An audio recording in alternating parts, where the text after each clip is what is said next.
It's May 17th, 1944. Lieutenant Phil Adair leads the Burma Banshees, 4 P40 warhogs, each painted with a screaming, sharp-toothed skull. Their mission today: bomb Japanese ground targets in the dense jungles of Burma. Adair grips the control stick, nosing his aircraft down towards the sprawling green canopy. Below, flashes of gunfire and explosions pepper the landscape. American-trained Chinese forces are locked in a desperate battle with the Japanese army. Sweat drips down Adair's back as he lines up his attack. Leading the charge, he's followed by the less experienced pilots in his flight. Integran. Japanese soldiers squint up at the glaring sun, shielding their eyes. Above them, the fierce skulls swoop in. Adair unleashes his deadly payload.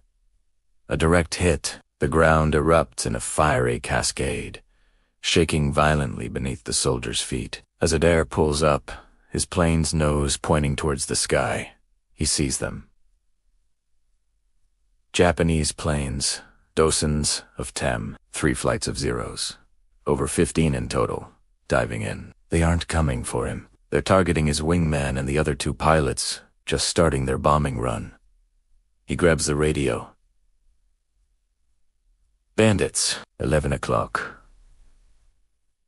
Adair is a seasoned ace, but his wingman, a young pilot named O'Connor, whom he affectionately calls Liroki, is still learning the ropes. Liroki, drop your tanks and bombs. Turn right into those clouds and get away from the Zeros. O'Connor immediately jettisons his bombs, but his external fuel tank is stuck. It's a critical malfunction. The heavy tank makes him slow and sluggish. A perfect target. 4 enemy fighters are already closing in. O'Connor yanks his plane into a hard turn, trying to evade the incoming tracers. Adair watches in horror as all 5 planes Oki and his 4 pursuers disappear into a thick cloud bank. The remaining Japanese fighters fan out, locking onto the other 2 Americans. But Adair isn't leaving his wingman. He pushes the throttle forward, accelerating into the same cloud, plunging into the misty white to follow O'Connor. When he bursts out the other side, there's no sign of little Oki. The sky is empty. Adair scans frantically, looking for friendly P40 SAM. EC is known. Instead, across the clearing, a flight of 4 Zeros is heading straight for him. Adair doesn't hesitate. He turns and flies right at them. He gets the leader in his sights, waits for the perfect moment, and fires. Tracers snake out towards the enemy, but before they can connect, the Japanese pilots break formation and pull away.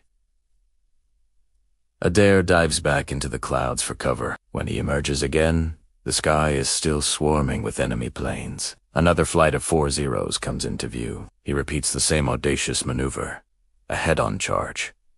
I did the same thing with them. I headed towards them, Adair recalled. The first 3 all broke to the left before they got in range, but the number 4 man didn't do that. He kept coming. Adair held his nerve. I waited until I was sure he was in range, and the instant I squeezed the trigger, his airplane just disintegrated. I must have hit him dead center because the airplane just flew apart.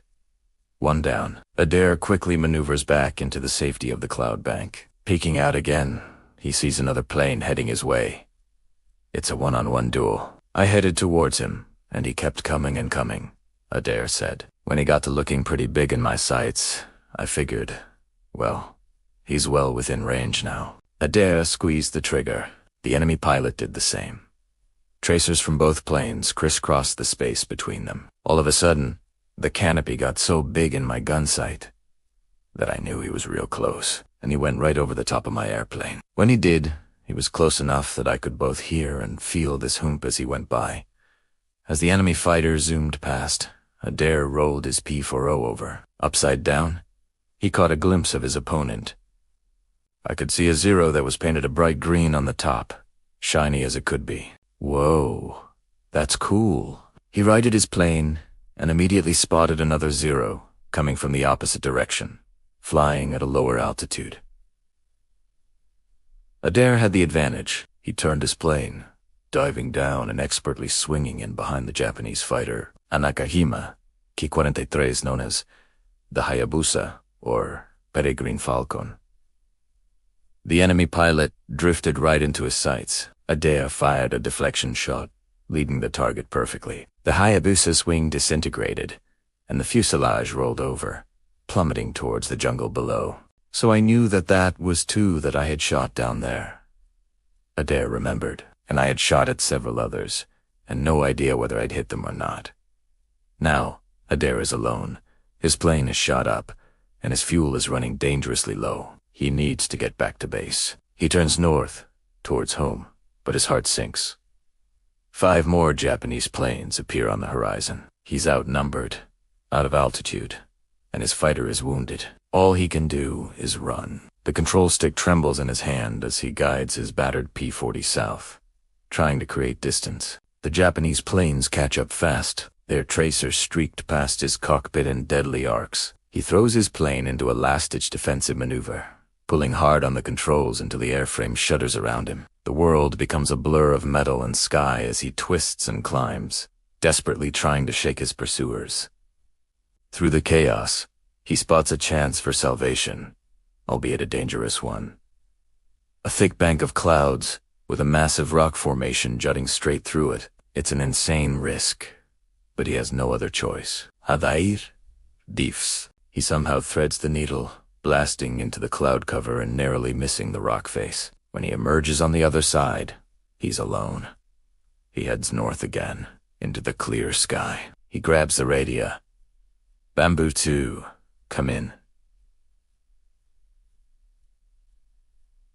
O'Connor, do you copy? Silence. I circled a little bit, called into my flight. Nobody around. So I thought I had, for the first time, lost all of my flight, and I was the only one left. I didn't feel too good about myself. A cold numbness spreads through him as he flies his battered fighter towards his home base at Nagaguli, scanning the horizon for any sign of his friends. Then, through the haze, a familiar shape, a red-nosed P40. It's O'Connor, limping across the sky. Adair is ecstatic. He flies up alongside to survey the damage. Oki's crippled plane is a mess. The troublesome belly tank is still attached, and the fuselage is riddled with bullet holes. A ragged gap yawns, where a 20mm cannon shell tore through the canopy. In the cockpit, O'Connor is slumped over, his flight suit soaked in blood. Seeing Adair's plane, O'Connor sits up and gestures weakly at his shattered instruments. But there's no smoke from the engine, no fluid streaking from the fuselage. The plane is still flying. Together, the two survivors banked north, towards Nagaguli. Suddenly, the radio crackles. A weak voice breaks through the static. Bamboo Leader, this is Bamboo 3. Do you read? It's Tom Rogers, the third pilot in the flight. He's alive. He tells Adair he's circling above a different airfield. Too uncertain about the state of his aircraft to attempt a landing alone. Adair looks at O'Connor's wounded plane and his own dwindling fuel gauge. The diversion will be risky, but you don't leave a man behind. The two Banshees turn and set a new course for Rogers. As they approach Sadia, they spot Rogers' battered P40. Its wings and fuselage bear the same bullet holes that mark their own aircraft. As Adair draws closer, his trained eye catches the telltale sag of Rogers' landing gear. Both tires are completely flat. Adair signals his plan. He'll lead them in. O'Connor will be in front, since his airspeed indicator is still working. Rogers will be behind. His flat tires will bring him to a quick stop, guiding the two damaged planes on their final approach. Adair pulls up at the last second, circling above as he watches his friends touch down. He breathes a huge sigh of relief as both land safely. Then, he brings his own plane down. As his P40 rolls to a stop, Adair sees that the fourth pilot, Martinez, is already on the ground, completely unscathed. Rogers isn't injured either, but his plane took an astonishing 123 bullet hits. Adair jumps from his cockpit and runs to O'Connor's plane. Little Oki is terribly hurt. He was pretty badly hurt, Adair later said. He didn't get back to flying again, as far as I know. He survived, but he died several years later from the wounds on his left side, where that cannon shell went off and took the canopy away. Despite O'Connor's severe injuries, a miracle had happened that day. 4 men flew out on a dangerous mission, and against all odds, 4 men flew home. That Adair is some pilot. Did you hear about the time he had to turn his plane upside down just to make it home? Watch this next video to find out what happened. Thanks for watching, and don't forget to subscribe.